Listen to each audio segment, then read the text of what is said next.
Dr. Brenya is a lecturer of political science at the Department of History and Political Studies at KNUST. Is on the telephone lines now. Dr. Brenya, good evening.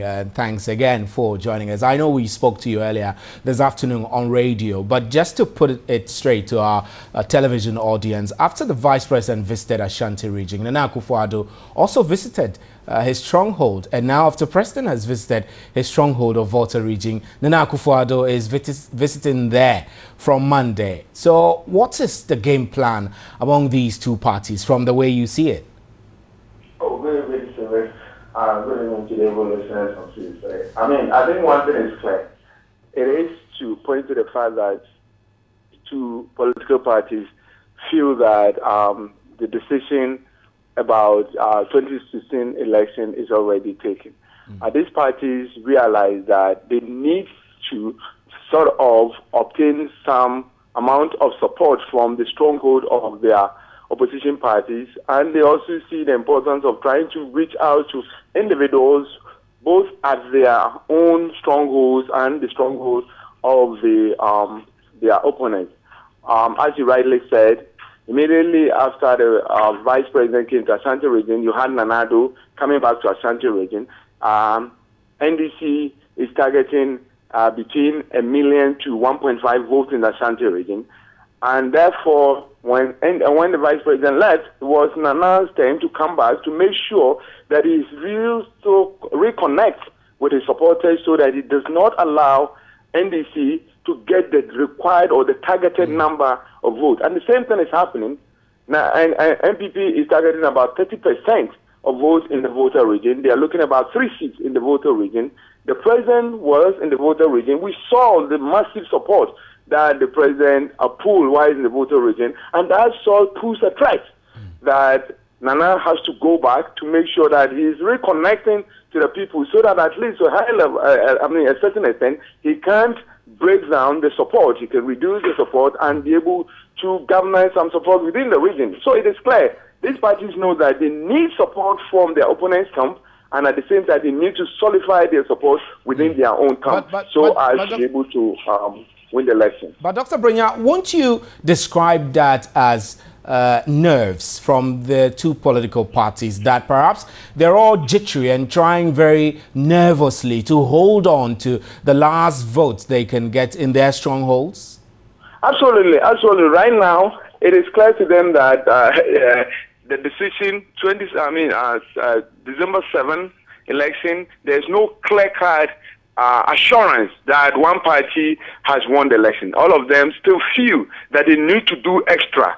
And doing extra means that, one, they must get every vote that they need within their stronghold and also be able to attract certain votes from their opponent's camp so that they can cling on to victory. And that is exactly what is happening. Let's look at the MPP's target of aiming to get at least 30% from the Volta, 30% of popular votes from the Volta region. That will mean roughly an increase of about 17% from their last performance in 2012.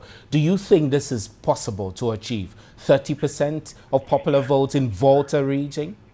I think at this point, it is too early to call. They are trying to take advantage of the apathy and some of the complaints that is being made by the Votarians about the current ruling party, and thinking that they can capitalize on that to increase the vote that they traditionally get from the region.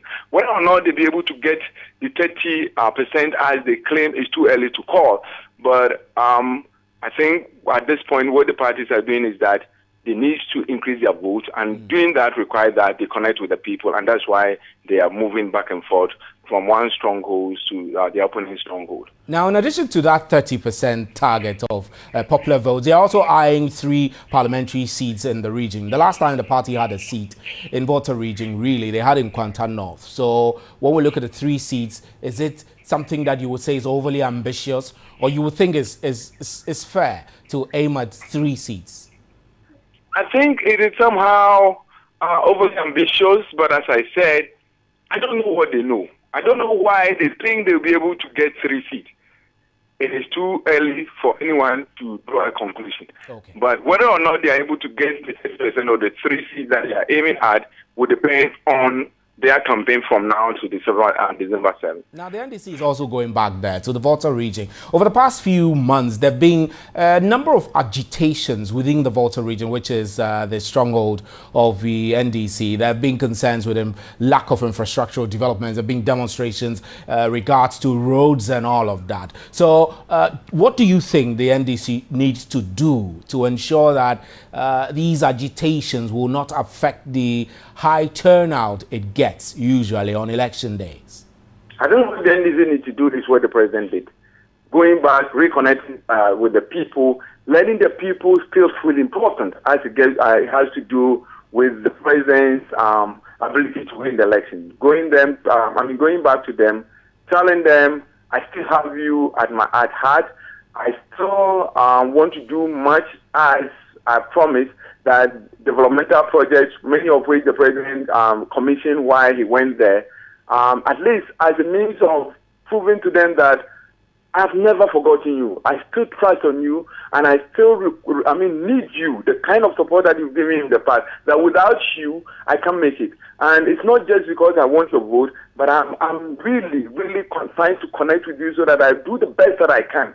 And I think that that's the president going back to sort of reconnect with the people of the Volta region, will also the level of support that the president got when he was there, which was even surprising given the agitation and the apathy that we were hearing. So I think that is what the president has done. They still need to connect with the people by going back. The chief of staff is going back, and I think by getting going back and reconnecting with them, it will make the people psychologically feel important. They will still know that when it comes to NDC and winning the election, NDC still needs them, and NDC will do everything for them if they are re-elected back. But do you think this will work? Will work for the party, especially considering that they have been getting majority of their votes from that region year on year, and also there is no doubt that this year's elections has seen the most agitations coming from the World Bank. So this strategy you talk about, do you think it will work? I strongly believe that it will work, because when the president was going there, I didn't think that we will see that kind of support that we saw. So I think many of the complaints and the agitation that was coming was because the people feel that the president was probably neglecting the Volta region and the kind of support that they need from the Volta region. So the president going back and reassuring them that I've always needed you, and I still need you, and I still believe you are to be my stronghold. I think some of those are psychological issues. Once you go there and the people feel that you recognize them as individuals that are important to your re-election, some of them may kill the apathy and get the people out to vote. Right. Dr. Brenya, thanks very much for your time. Dr. Brenya is a political science lecturer at KNUST, and my name is Stephen N.T. This